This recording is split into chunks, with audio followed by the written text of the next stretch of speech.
E aí pessoal, tudo bem? Vender a SB3 para comprar a Copel, será que faz sentido? Nós vamos ver essa opinião de uma pessoa lá da comunidade do AGF+, tá? Então deixa seu like, também se inscreve no canal, esse vídeo aqui vai ser de reflexão, eu acho que vai ser bem legal, tá? Na plataforma do AGF+, além do que a Luiz e Barsi, o pessoal da AGF fazem, também tem a comunidade, então isso aqui é um comentário da comunidade, tá? Não reflete a opinião do pessoal do AGF. Eu já analisei essa plataforma, tem a carteira de ações, preço teto, um monte de coisa, então veja lá na descrição do vídeo e nos comentários o vídeo que eu analiso a plataforma. Eu vou comentar então aqui o que esse rapaz está falando, né?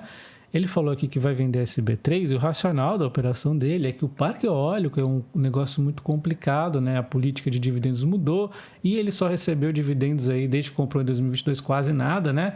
E ele prefere então a Copel, vai vender e encerrar a posição, venda, né? Quando a gente analisa o que ele fez exatamente o oposto do que eu fiz, né? Então ele comprou, né, SB3 aqui na alta em 2020, vendeu aqui na baixa em 2022 e agora ele está comprando aqui a Copel na alta. Não que ela esteja cara, mas certamente teve uma boa valorização comprando na alta. De repente a empresa cai, é capaz de vender. A gente tem que fazer exatamente o contrário, né?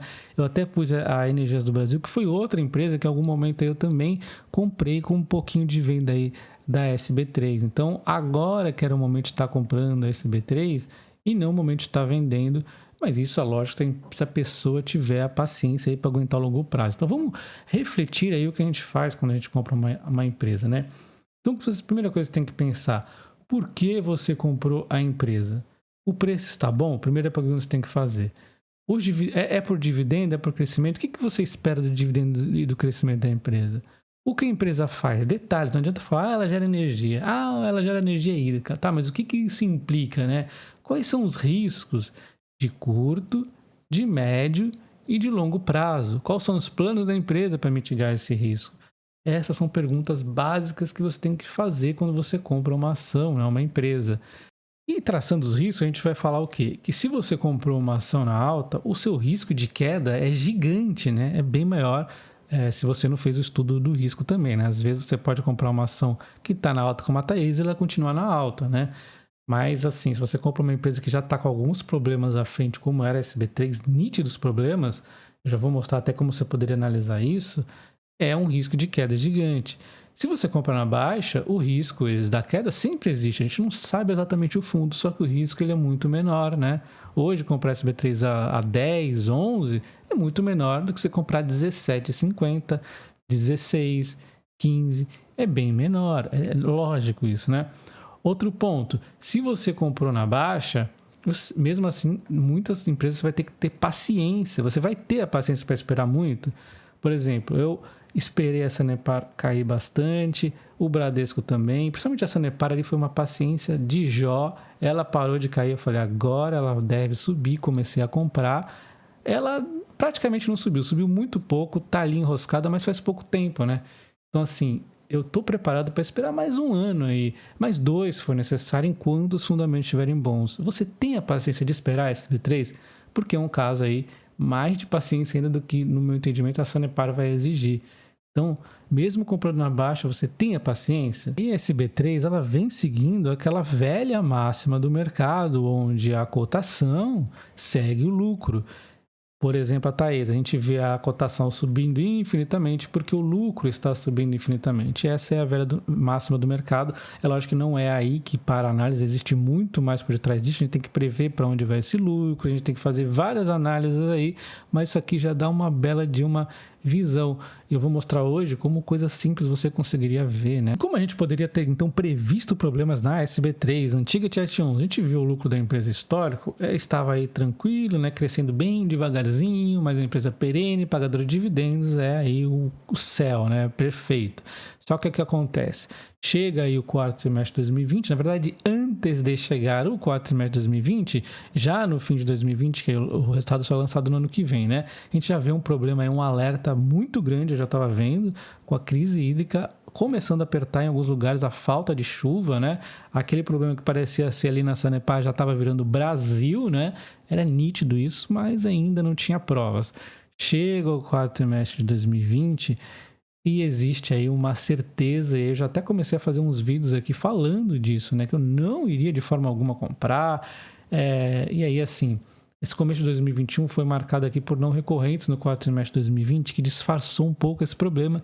Então aí é como as pessoas não estivessem enxergando esse problema, ou a gravidade que ele poderia representar, né? Bom, e aí o de 2021 foi desenrolando e continuou essa crise hídrica, né, apertando cada vez mais. E aí teve, né, outro ruído aí, que foi a reorganização societária, onde a ação chegou a valores aí quase máximos. É inacreditável, a crise hídrica inteira à frente e a empresa subindo a cotação, né? Era momento de vender, certeza, né? Para quem não é muito de vender, né? Ficou naquele negócio ali como eu, puxa, eu tô só em alerta, não vou comprar, mas não vou vender. Aqui era para vender, tá? Aqui era para vender, era uma segunda chance para a gente vender. E se ainda assim você não vendeu na organização societária, passou um pouquinho de tempo, né? E a ação já em queda, né? Porque logo depois da organização o mercado foi cruel, já começou a derrubar, o pessoal não entendendo muito bem. E o que aconteceu? Veio aí o follow-on, e aí começa aquela historinha de que a empresa vai dobrar de valor, vai isso, vai aquilo. A empresa fez sim a coisa certa, mas a tendência ainda era o lucro cair, portanto, cotação cair. Não era o momento ainda de comprar, era uma segunda chance, né, de vender para a terceira, na verdade, né, de vender para quem não embarcou nesse aqui. Às vezes quem é muito cauteloso não embarca, eu não. Aqui, puxa vida, aqui era certeza, né? E aqui era talvez a terceira chance de vender, mas também não tem problema quem não vendeu nada. O que é errado é comprar, né? Comprar nesses momentos, aí sim é errado. E quando a gente volta lá para 2014, na primeira crise aí que eu vivenciei com ela, ainda já era Jet 4 o código, a gente vê a queda no lucro acentuadíssima por conta da crise hídrica, também teve o problema com o Eletropaulo, mas essa é outra situação. Então a gente vê essa crise hídrica pegando fortíssimo na SB3, e ela se recuperou com o tempo, só que ela demorou, né, para iniciar uma transformação, uma diversificação que foi iniciada só em 2017, né? Ela meio que se acomodou. Então, ao final de 2021, ela tinha um portfólio já com 72% de hidro, então foi reduzindo, né? Entrou eólicas aqui, solar, e agora ela tem o seu plano de expansão, trazendo aí 45% então de hidro e 44% eólica e 11% solar, e pode até ficar mais ainda, aumentar essa parte aqui não hidro, né? Porque ela consegue, ela está seguindo o plano de investimentos, reatualizando, buscando aí novas alternativas. Então, assim, qual é o case da SB3? É um case de espera, um case de paciência, né? De esperar a empresa passar pela crise hídrica, isso já vai começar a ter efeitos agora em 2022, e também passar esse processo de investimento, de transformação, que deve começar a dar resultados lá no segundo semestre de 2023, já deve estar mais consolidadinha a empresa, né? Então, o case agora é paciência.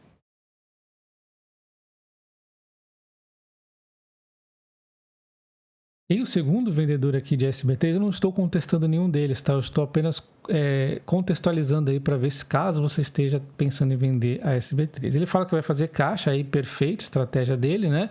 Fala que a empresa vai aumentar os custos aí, né? Por conta do aumento exorbitante nos custos de materiais. Isso é um problema para todas as empresas, né? Principalmente para quem está investindo pesado como a SB3, então é um problema verídico, porém não deve diminuir tanto assim o valor justo, por exemplo, aí da ação. Eu vou recalcular isso mais à frente.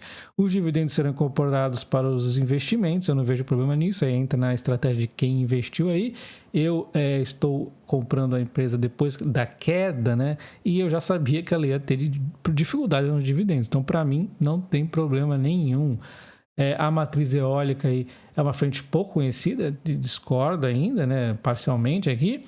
Ela tem várias restrições para gerar energia, beleza, o impacto também é discutível, o impacto ambiental, e o benefício aí não compensa o impacto. Bom, é um pouco complicado a gente entrar nessa parte aqui de impacto ambiental, mas eu vou falar rapidamente sobre isso, tá?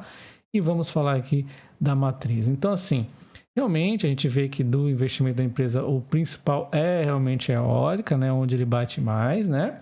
A empresa até tem um fato relevante aqui recente, dia 15 de março, né, falando de mais uma aquisição de 305 megawatts, né, a UPI Cordilheira dos Ventos, né. Então, a empresa está investindo realmente bastante no eólico, fauna, principalmente aí com morcegos, aves, que controlam as pragas, né? Eles se chocam aí com as pás hélices e morrem. Além disso, há impactos no ecossistema sensíveis, como áreas montanhosas e dunas litorâneas, que são importantes e precisam ser bem avaliadas. Então, realmente, a geração eólica tem diversos estudos aí tentando ver se realmente há um impacto muito forte ambiental ou não, mas se é um problema para o futuro, e o que a empresa já tem, ela já tem. Talvez vá ter algum impacto aí quando ela for buscar renovação, alguma coisa do tipo, porque o que pode fazer é o governo desincentivar novas instalações e renovações, e isso se realmente a eólica se provar um problema, né? Então nós estamos muito olha quanto Agora, o que ela tem hoje, ela tem e ponto final. Então, assim, é um impacto limitado. O que pode acontecer demais, assim, que pode realmente acontecer é o governo parar de incentivar a eólica, ter aí um custo maior de repente e começar a empresa ter que ir para solar, por exemplo. E aí, será que ela sabe ir para solar? Será que ela está em bons lençóis? E para responder essa pergunta, a gente vai lá na S Corporate, lá nos Estados Unidos, né? A matriz da SB3, e aqui contando a matriz de todas as filiais, nós temos 51% de geração de energia solar. Então, olha só como a empresa é focada no solar, né? É que aqui no Brasil existe uma certa vantagem, geralmente, na eólica. Ela tem 26%, mas a solar está se tornando cada vez mais competitiva. Se tiver que correr para esse setor, ela vai correr tranquila. A gente vê que a empresa está investindo muito nisso, ela é uma das empresas mais aí aceleradas em termos de solar, tá? A gente vê uma nova tecnologia que ela investiu, onde aí 1/3 do tempo de instalação, olha só o que economiza. Tempo é dinheiro, já ouviu essa frase? Então, 1/3 do tempo e metade do terreno. Ela economiza espaço e tempo, né? Enquanto ainda é mais resistente também a alguns desastres aí que pode acontecer. No Brasil a gente não tem tantos problemas assim, mas você vê que ela é mais resistente, ela toma menos tempo e ela aí ocupa menos espaço também. Então, cara, é excepcional isso aqui, né? Você pode, no mesmo espaço, gerar o dobro de energia e ela continua aí em novos investimentos em energia solar. E quando a gente vê o preço justo aqui das corretoras, a gente ainda tem uma bela de uma margem, né, de 34,5%, tá? Assim, isso porque elas reduziram bastante o preço. A XP antes da crise estava em R$18, passou para 16, depois para 15, o BTG de 17 para 15, a Safra de 16,40 para 15,50, o Inter aqui em 16. O meu preço justo estava em R$17, eu ainda vou atualizar isso aqui, mas já antecipo, estou vendo aí que vai ficar entre 16 e 17. Não deve fugir disso. Meu preço justo, porque sim, vai ter um impacto nesses custos, tudo, a inflação, vai atrapalhar todas as empresas de modo geral. A SB3 é uma das que são bem impactadas, mas não vai mudar tanto assim, não muda o jogo. Isso aí já estava meio que no nosso radar, não foi uma surpresa, né?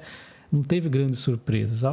Então, assim, já até precifiquei aqui, supondo que vai ficar em 16, nós teríamos 40% de upside, então ainda estaria excelente com R$16 de preço justo, né? Falando aqui os preços das corretoras 34,5 e fazendo uma média aqui, se o meu ficar em 16, 37,5, existe até a chance de ficar um pouco mais.